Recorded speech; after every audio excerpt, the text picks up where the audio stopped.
Welcome to the Underground, the Steel City Underground, the black and gold standard for Pittsburgh Steelers coverage. Now, here are your hosts, Joe Kuzma and Zach Metkler. Hello, everyone, and welcome to another edition of the Steel City Underground podcast presented by MyBookie. This is the Kansas City Chiefs preview against the Pittsburgh Steelers as the Steelers open at home at Heinz Field this Sunday. My name's Joe Kuzma, and I am joined by I want to call you the professor today. I don't know. Doctor doesn't seem right. Like you don't maybe have like the big state university placard sitting in the background or whatever. But I like to think of you as like a mad scientist of football, a one Zach Metkler. What's going on, Zach?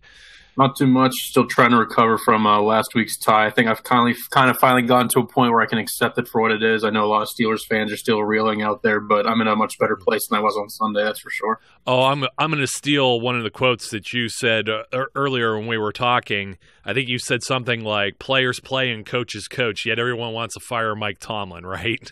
Yep, 100%. I've been a firm believer of that since day one. I still believe that as much as people want to look at Mike Tomlin as a target. You know, he does make some questionable decisions from time to time, but the players still have to execute when it's all said and done. You're not going to change my mind with that.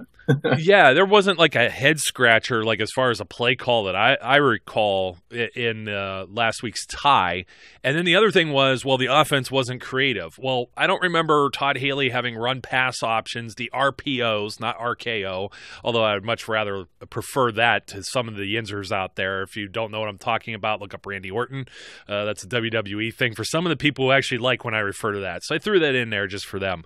But run pass options, you hear Chris Collinsworth, that's pretty much the only other thing he says besides "here's this guy," and then here's a guy. Yeah, here's a guy. RPO, a little bobblehead going. But there was a quarterback sneak too, which I don't think myself and Brian or even Terry on the WTF show, the other episodes, even mentioned. And I'd say that's fairly creative when it comes to the Steelers.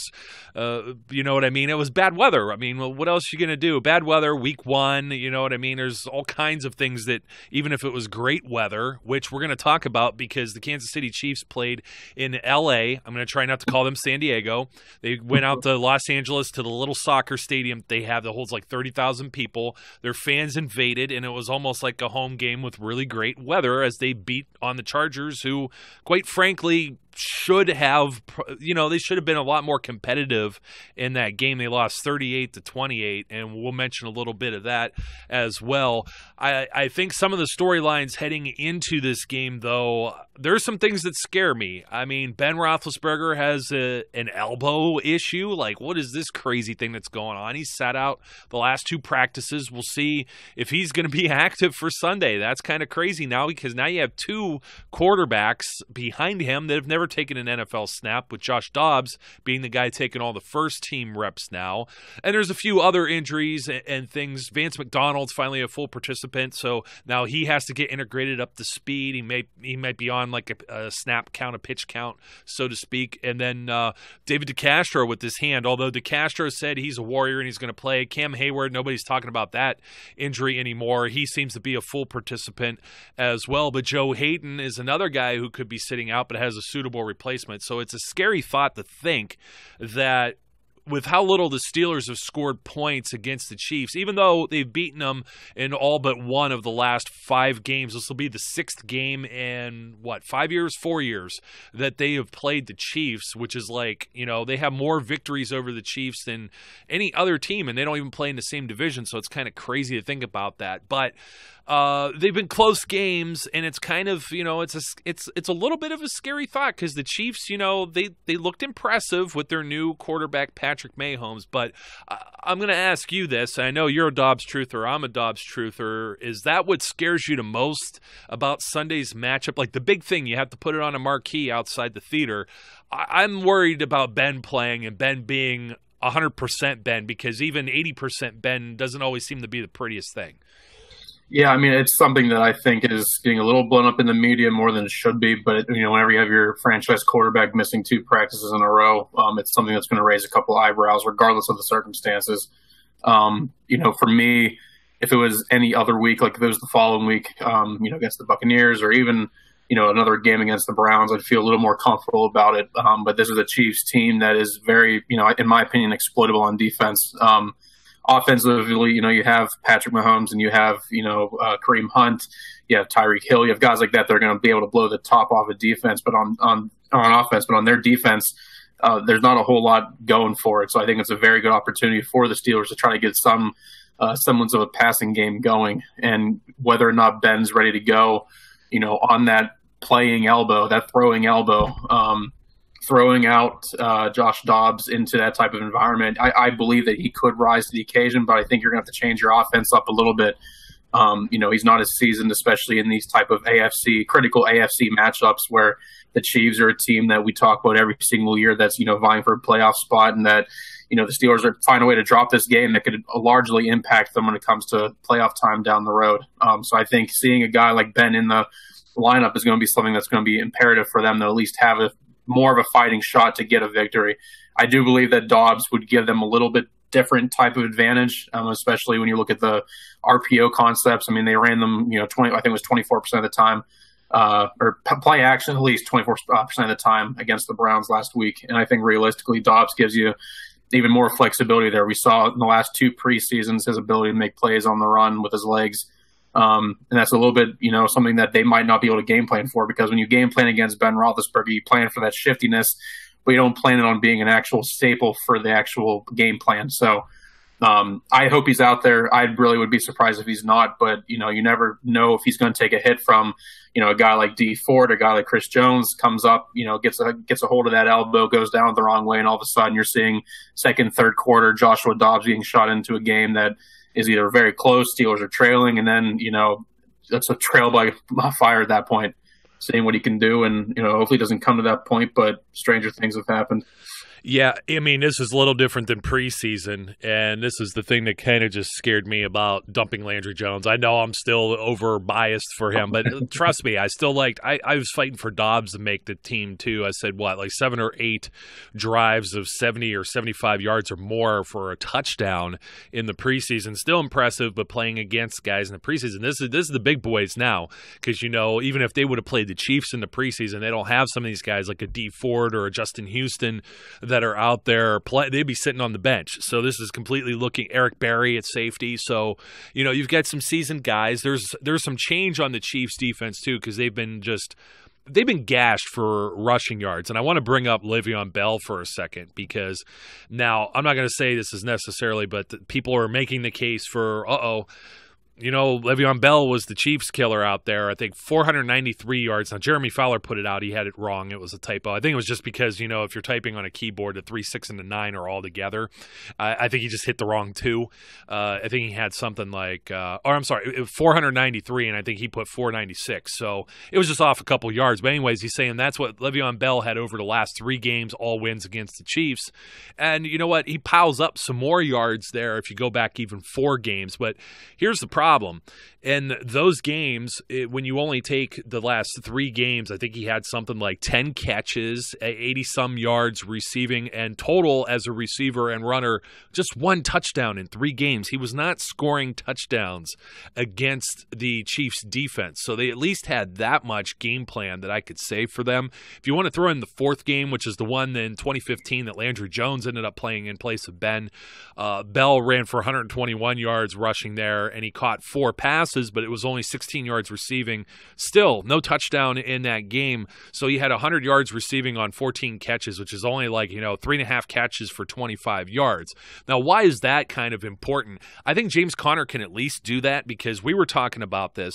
The Kansas City Chiefs played the Chargers last week, and they got absolutely gashed as far as their defense is concerned. They gave up, and of course, you know what? I had it here, and now here it is. 541 total net yards. They had, the Chargers, Keenan Allen, 8 catches, 108 yards, and a touchdown. Melvin Gordon is their running back, caught 9 passes for 102 yards. Austin Eckler, who is their backup running back, a beautiful pass down the field, by the way, by Phillip Rivers, 5 catches. He caught all 5 of his targets, 87 yards and a touchdown.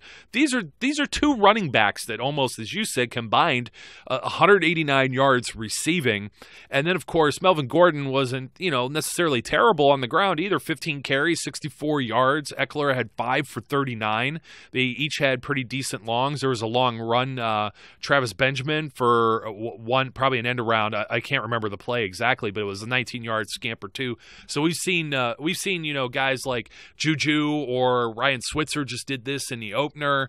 I think the Steelers have some different looks, whether it's Ben or it's Josh Dobbs. Now, I was thinking to myself, I'm like, Dobbs can go downfield. That's not a problem. He's going to have to look off somebody like Eric Berry because, he threw a very bad pick, the one he had in the preseason. But if they decide to just keep this grounded, for lack of better words, and just try and hand off to like James Conner or do the run-pass option deal and you have maybe Dobbs bootleg or something, this could be it could be a successful attack regardless. Plus, like you said, this is a lot better being within the friendly confines of Heinz Field as opposed to Arrowhead Stadium.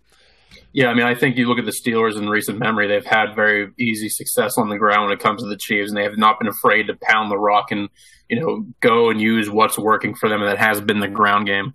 Obviously, Bell brings a different animal, and, I've had this discussion on Twitter. I love James Conner. Is he Le'Veon Bell? No, but Le'Veon Bell also wasn't Le'Veon Bell before he was Le'Veon Bell, if that makes sense. So, I don't want to take anything away from James Conner because what he's been doing has been great, and I think he's going to continue to have success as long as Bell continues to not be in a Steelers jersey this season. And I think realistically, that's a great opportunity for him to go and gash some yards. The Chiefs' defense has never been anything that strikes fear in opposing teams. Their offense has been what's been the moneymaker for them for the last couple years, even with Alex Smith under center, now Pat Mahomes. I think you look at what the Chargers were able to do on the ground. Melvin Gordon, even though he only had 15 carries for 64 yards, is a very healthy average. He had a couple splash plays, but the pass game was imperative for them. They got the running backs involved. They spread the ball out well, and the Steelers have that ability to go and do that with guys like AB. You have James Conner crashing the rock that showed the ability to be able to catch the ball in the backfield with his 5 receptions last week. Which I think is a huge dynamic boost for them, not being able to have to take him off and maybe put on Jalen Samuels. You can keep Conner in there and get him the ball in space. He was a great check down option for Ben last week.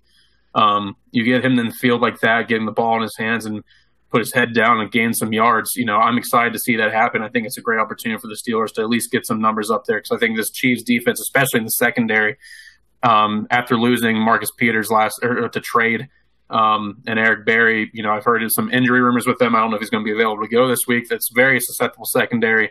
I think Phillip Rivers exposed that. Had it not been for some very errant drops down the field by some of his receivers, it's a whole different outcome as far as I'm concerned. So realistically, the Steelers connect some of those passes that Phillip Rivers missed last week.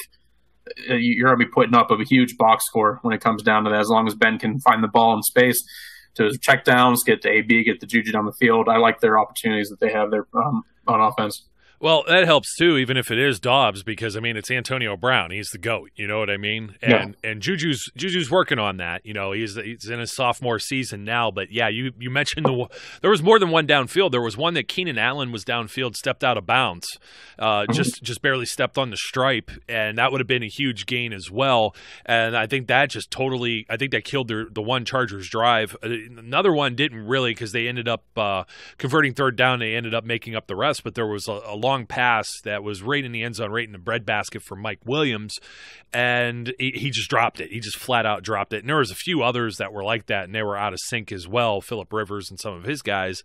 And then they got a little more pass happy because they got behind. We're going to be talking about Tyreek Hill quite a bit. Everybody, he looks like a human video game out there. He returns a punt or a kick. I can't remember which, but it was right in the beginning of the game, and takes it to the house. And that doesn't do a whole lot for your morale as far as a team, especially. And then they ran a gadget play to him as well.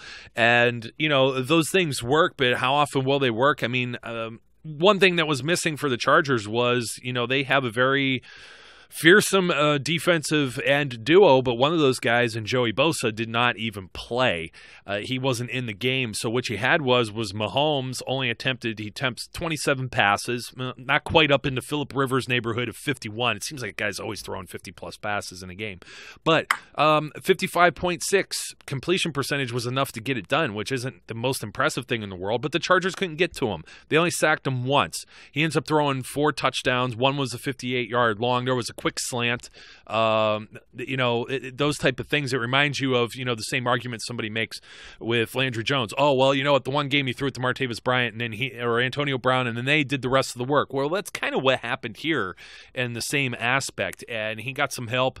His defense, there were some turnovers in this game. I mean, Tyreek Hill, 7 for 169 yards, did a lot of work. Even the fullback, Anthony Sherman, caught a pass for 36. He got 36 yards, a fullback. You know what I mean? So these are like the little details that the Steelers are going to have to work out now. What might work out very well for them is, at least defensively, is when you look at the Chiefs and you look at Kareem Hunt having only a 3.1 average against the Chargers defense.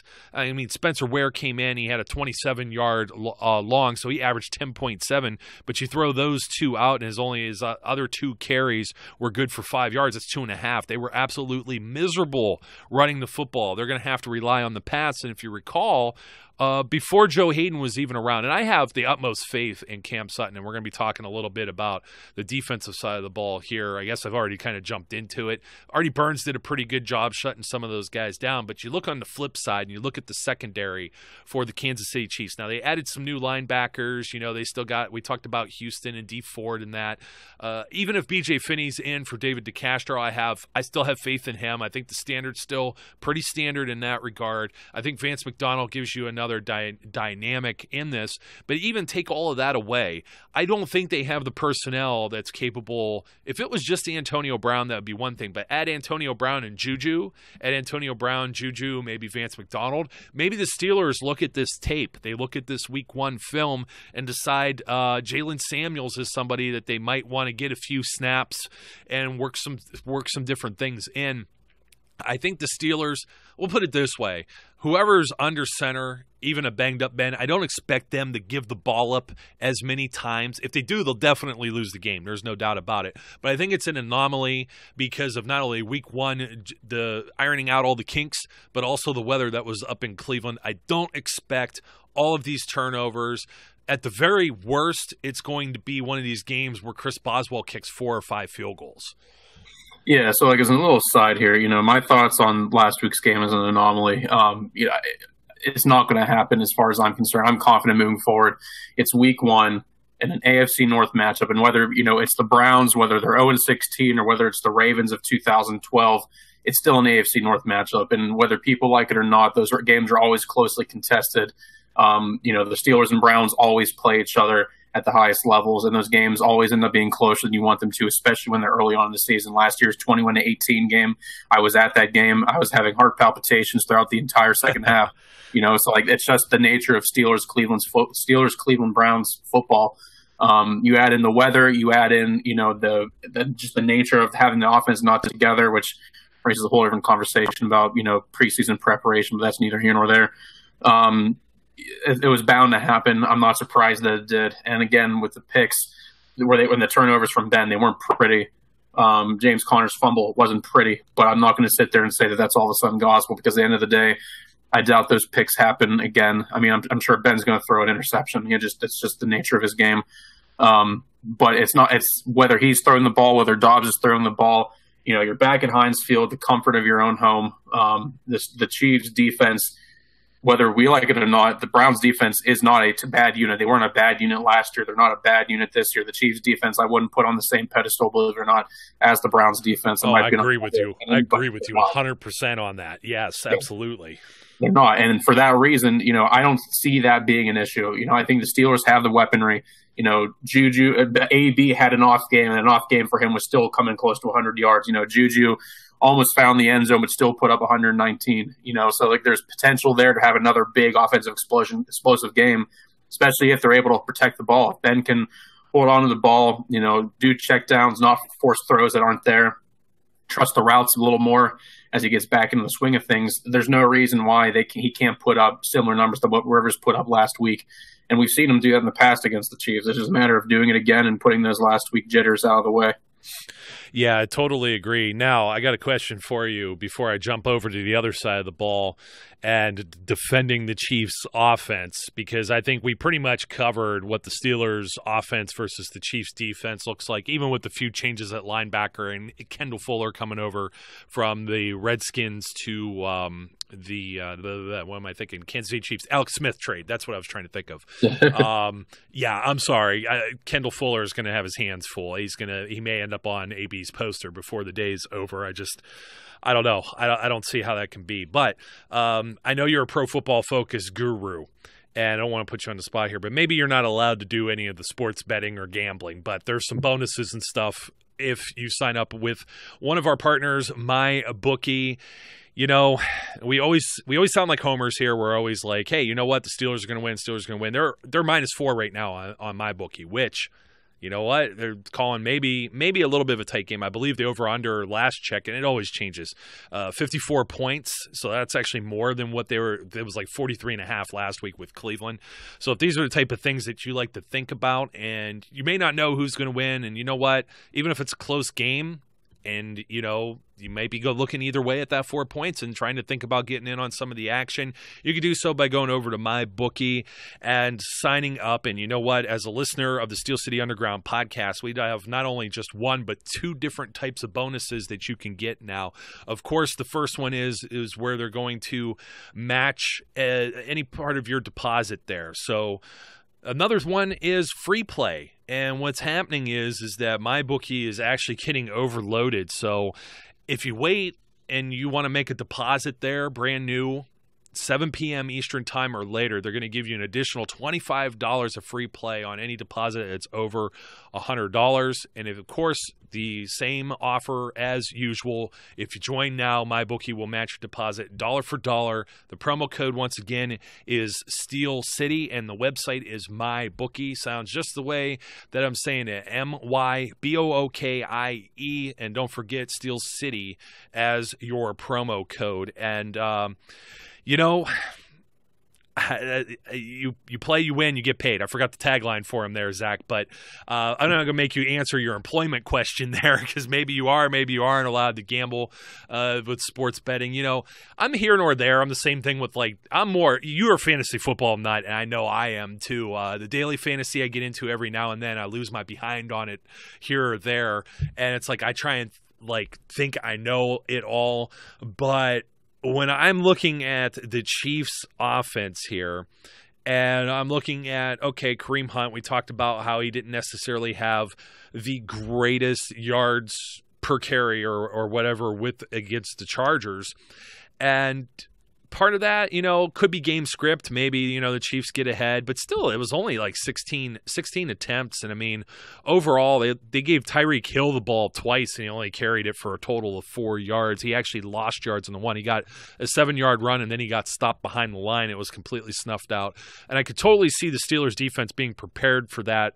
You know, I don't want to necessarily say younger, but maybe a little faster. You know, we always talk about Shazier, but Bostic is definitely faster than Dirty Red Tyler Matakevich or Sean Spence or somebody like that. Terrell Edmonds and Sean Davis look fantastic as a free safety. You got Morgan Burnett out there. I even think you don't skip much a beat with Cam Sutton. I like the outside linebackers. I know a lot of people are still rolling their eyes that Bud Dupree got 8 quarterback pressures, and it was like the most in the AFC or the most in the league or something like that. And TJ Watt with the huge game, and me and Terry were talking about, they keep adjusting the sack stat for it. So 3 or 4, whatever you want in your mind, it's fine. He got to the quarterback a lot. This is still a very inexperienced quarterback in Patrick Mahomes. He sat all of last year and studied behind Alex Smith, but he's only played one NFL start. This is his real NFL start, right? So he goes out there and he only has 27 attempts against the Chargers defense that wasn't putting a whole lot of heat on him. I think when you start throwing in Watt or Dupree, Cam Hayward, Stephon Tuitt, Mike Hilton, and guys like that, I think the script is going to change a little bit, and Tyreek Hill, okay, bothers me. A lot of people weren't really talking about Travis Kelce had like he was a non-factor against the Chargers. He caught literally one of his 6 intended targets for 6 yards, nothing else. The tight ends usually beat up the Steelers. I think they're a little more prepared for that this year. But I'm not so, like, Sammy Watkins and some of these other guys, like Chris Conley and that, they don't strike fear into me. The same thing you were saying about the defense. I think the same thing about the offense. I almost start to think, you know, you don't want to get too ahead of yourself because the Chiefs probably had this one on the calendar. The Steelers are basically, the Patriots are to the Steelers as the Steelers are to the Chiefs. And trust me, the fan base in Kansas City and that organization, they not only want but need a win over the Steelers, and nothing would make them happier than do it in Pittsburgh. Yeah, I think the thing with the Chiefs offense, athletically, they might be one of the best teams in the league when it comes to what they have with Kareem Hunt, Tyreek Hill, guys of that nature. Even Travis Kelce as a tight end is a big guy. Realistically, I think the thing that makes them so dangerous isn't necessarily that skill set that they have, but it's more so the fact that Andy Reid is in his glory right now, as far as I'm concerned, when it comes to being able to mask some of these looks that they're doing on offense. You know, the way that they're able to go and have Kareem Hunt, Travis Kelce, and Tyreek Hill line up on the same side. You're looking at what are they going to do next. You know, all of a sudden they throw 3 different guys in motion, and you don't know where the ball is going to go, and that gives you a lot of vulnerability of having to cover all of them. And it's like the same thing we always say about the Steelers. How can you cover AB and Juju and Bell? You know, it's just, they have the same type of thing going for them in Kansas City. So collectively, these exotic looks are what make them so dangerous. But at the end of the day, I do trust Pat Mahomes to be my quarterback if I were part of the Chiefs. But realistically, there's things that I think are very exploitable of him when it comes to his inexperience as a quarterback. You know, he might have one of the strongest arms, if not the strongest natural arm talent in the NFL currently, and that was his big selling point coming out of Texas Tech last year. But his pocket presence has been null as far as I'm concerned. There's a lot of times where you'd like to see him step up in the pocket, make the read, and get the ball out, but instead he kind of goes right into the lap of the D end or the outside linebacker. He didn't do that this past week, as he's only sacked once, but it was a big issue for him in the preseason. I think a lot of that had to do with the fact that the Chargers weren't really that effective in getting after him. When you look at the Steelers front 7, you know, we saw what Watt was able to do last week. We saw what Dupree was starting to do a little bit last week. Cam Hayward, Stephon Tuitt might be one of the most underrated DN combos in the NFL as far as I'm concerned. Javon Hargrave is consistently, you know, getting pressure up the middle.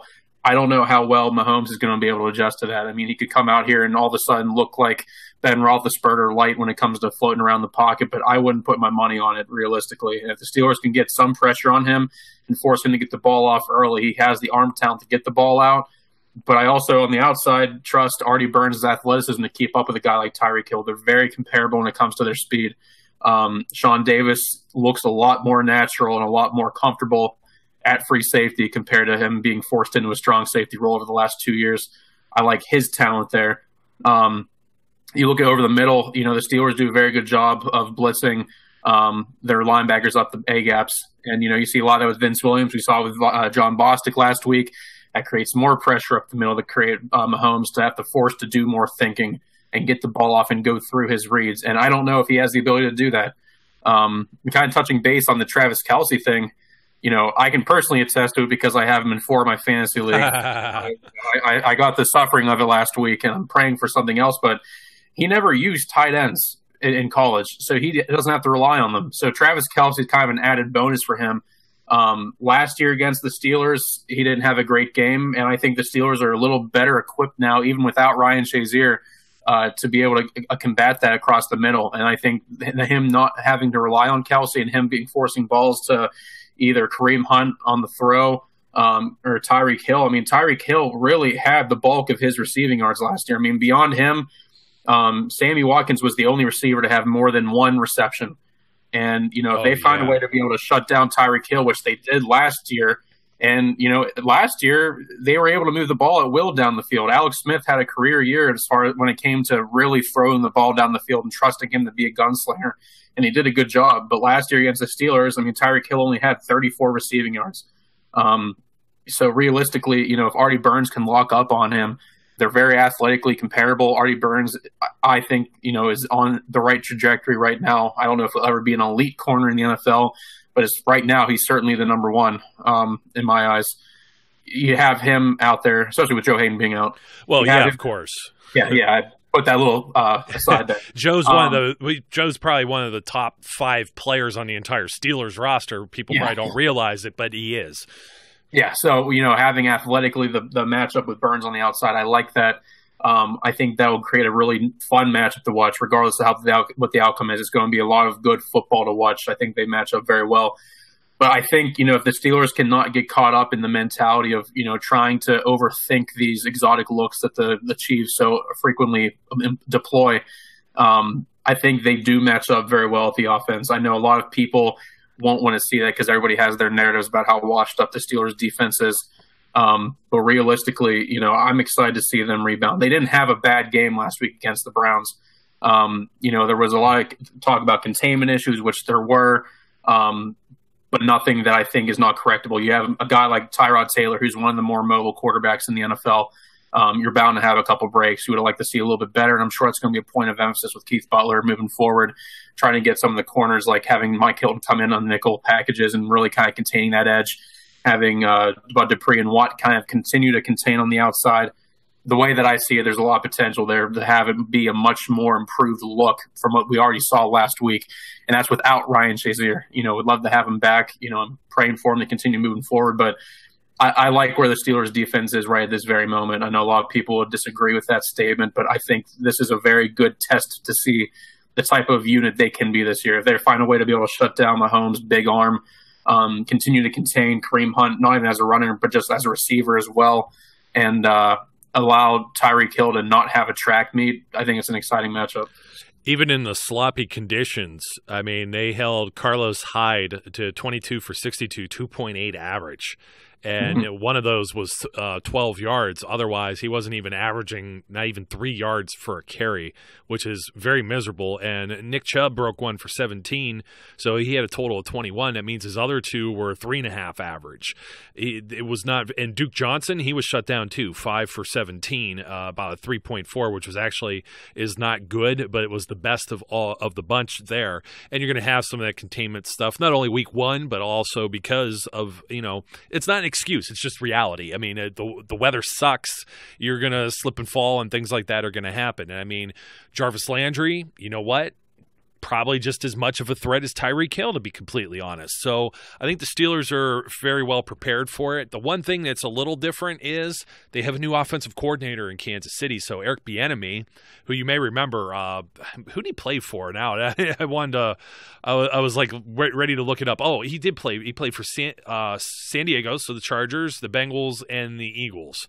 And that's where the link with Andy Reid comes from. So he was the running backs coach for the last 5 years or so, and he takes over for Matt Nagy, who moved over to become the head coach of the Chicago Bears this season. So things are a little different with the Chiefs, and as you alluded to, a lot of guys that weren't on the roster, not a whole lot of guys that were catching passes on this team, but let's be fair too, when Alex Smith was there, they had a long drought, and they had years where their receivers, you talk about fantasy football, they'd be pariahs, because if you're in a standard league where you're not getting any points for a reception, these guys weren't scoring touchdowns. It's almost like the thing I was saying about Bell not scoring touchdowns against the Chiefs.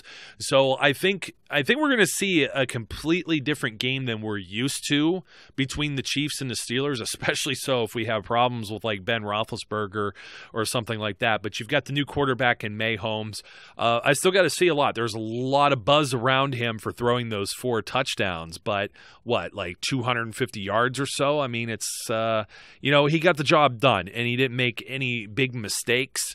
So, you got to give him credit for that at least. And I think that's he's got a promising future. And I like what you said about that, because I don't want to like dump on him or anything. It's just the fact is that he's new. Now, Carson Wentz, he totally chewed the Steelers up when he got his first chance. So you can't always just take that, what am I looking for? You can't feel entitled to a guy not having experience in the NFL and like, oh, you know what? We're going to whoop on him. It doesn't necessarily work that way. So even the guys who do have experience sometimes aren't any good, as we talked about Matt Stafford from last Monday too. Everybody has their days on and their days off, so it'll be interesting. I do like the Steelers for this game. I don't see them falling too far behind. If anything, I think they're going to clean up some of the penalties. They're going to be at home. The weather forecast is supposed to be favorable. So these are all things that should work in their favor, provided they're healthy. Yeah, and one more thing about Mahomes. I agree as well. I think he has a very bright future ahead of him. And I also think he's going to have a decent game against the Steelers. I'm also saying that because I'm starting him in a couple leagues this week, so I kind of am hoping for a good game from him to still. That's when you put the guys on the bench because you can't watch the game and be like, well, you know what, I'm kind of okay with them scoring that touchdown. No, Zach, bad Zach, go to the corner. Yeah, that's why I overstress myself too much. I know, but I think he's going to make. I think he has the opportunity to make some mistakes. If the Steelers can rattle him a little bit, and I think that's going to make the difference in this game. I also like the Steelers in this game. I think it's going to be a lot closer than we've seen in a couple of the past matchups. I'm hoping it doesn't come down to an incredible dropped interception and turned Antonio Brown sideline catch for a touchdown to win it and seal the game. I'm hoping it's kind of more of just a natural flow of the game, but I think it's going to be closer than it has been in a couple of years. I actually, if we're going over under, I would like the over in this game. Just because I do think it's going to be a higher scoring game than what we've seen. I think last year was 19-13. The playoff game was 18-16. They've been semi. Mm-hmm. Yes, so I'm assuming they've all been lower scoring games. I think this is going to be the one game that you see kind of being an offensive slugfest. And it's nothing against the Steelers defense. I just think that Mahomes and Tyreek Hill will connect for a couple big long plays that go for a touchdown, just because that's just the nature of the game, and you're not going to be able to completely shut down that arm. But I think it's going to be closer than what people would expect. But I do like the Steelers coming out on top here in a semi-high scoring game. I'm not going to say it's going to be like like the Buccaneers Saints from last week, but I think it's going to be. It could be. It could be. I like more of a similar range to what the Chiefs and Chargers saw last week, just with the flipped scores. So. Yeah, no, I'm totally with you on that. Just because you were talking, and it's going to be a penalty turnover type thing too, giveaway, takeaway. And you mentioned the A-gap thing, and now I come back around to it thinking about it. And you know what? The Chiefs aren't too bad with their guys that are, their edge protectors there, their left and right tackle, Eric Fisher. And you remember a guy by the name of Mitchell Schwartz who used to play, he had some time in with the Cleveland Browns. So, these guys they played against the Steelers a lot. They're familiar with some of the schemes and that, but the interior guys, you've got a guy that was a street free agent last year that's starting, Andrew Wiley, at your left guard, and then Laurent, and he has a very long name, almost like a law firm type thing, that was originally a 6th round pick as the right guard. And they're always trying to improve. They brought Cameron Irving over from the Browns, and, he's not starting there. So that kind of tells you something. They're always trying to, I believe, didn't they have, no, maybe they didn't. I was thinking maybe they had, who's the one guy? Greg Robinson or whatever. Now I think he was with the Browns, but they had somebody else that was a project, and they're still trying to improve some of their offensive line play there too. But they've got some backs. I mean, guys like Kareem Hunt and that, they're capable of blocking. You got Travis Kelce. He's a beast. We know that. So, you know what? This could be very much back and forth, and might come down to the team that makes the least amount of mistakes. Unfortunately, hopefully, that doesn't mean that the Steelers will be the ones shooting themselves in the foot and defeating themselves on Sunday. So, yeah, I like that too, the 38-28 type deal like they had with the Chargers. I could see the Steelers are going to be putting up some points. I know people that are with the Chiefs and listening with some of the stuff that they've had to say from their side, they're also concerned with limiting the Steelers' offensive firepower just as much as, what we've been talking about. Mahomes may not make any mistakes. He goes downfield. It's something that like Alex Smith was always criticized as not doing. They have a new toy with Sammy Watkins. You still have Hunt. You still have Tyreek Hill.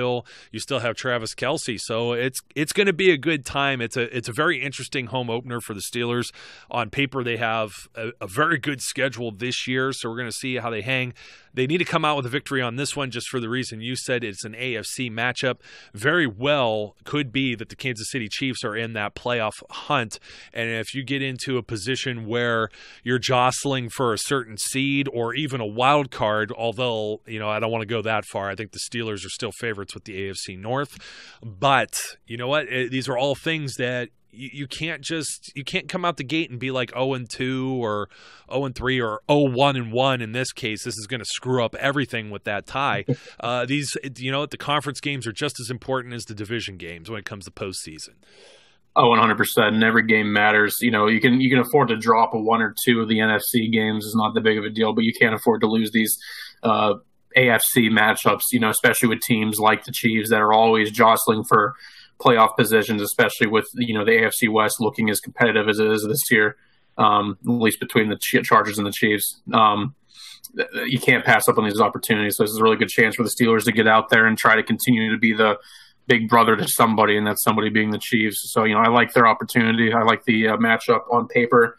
I think it's going to be a really fun game to watch. These Chiefs-Steelers games typically have the makings of fun games.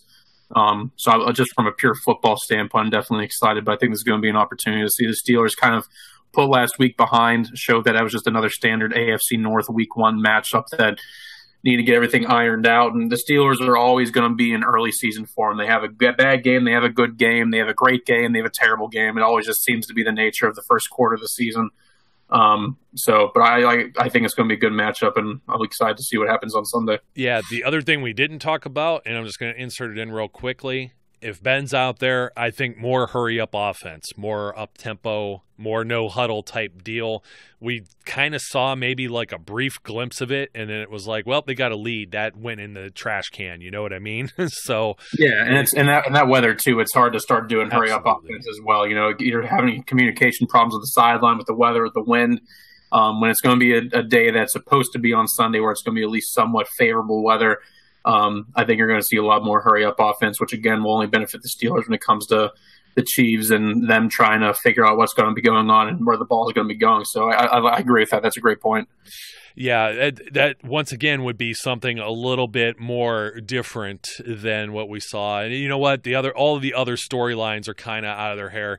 There's the Le'Veon Bell distraction is pretty much behind them.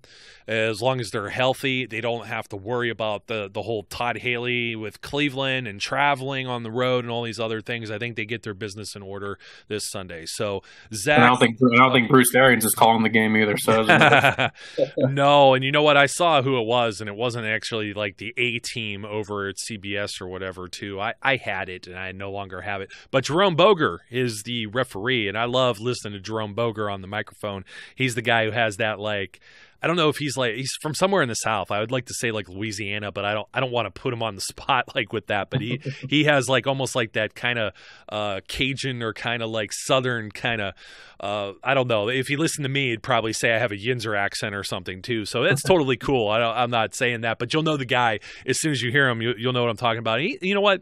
He seems to kind of be a little more flexible and let things go. So I hope I don't end up eating my own words there because knock on wood. Yeah, we have hated officiating for a long time. I just want to see a clean game, a clean, fairly played game that's not decided by anyone wearing a zebra striped shirt. So, Zach Metkler, everybody, thank you once again for joining me, Zach. No problem, Joe. It's always my pleasure to be on here. Yeah, I know. We could talk football for hours and hours on end, but you know what? We're not going to. We're going to have to let you folks go. Until next time, my name's Joe. His name's Zach. Looking forward to the Steelers game this Sunday. Hopefully a victory. Until next time, be safe, be good, and we'll catch you later. We would like to thank you for listening and remind our listeners to follow us on social media and our website, www.steelcityunderground.com.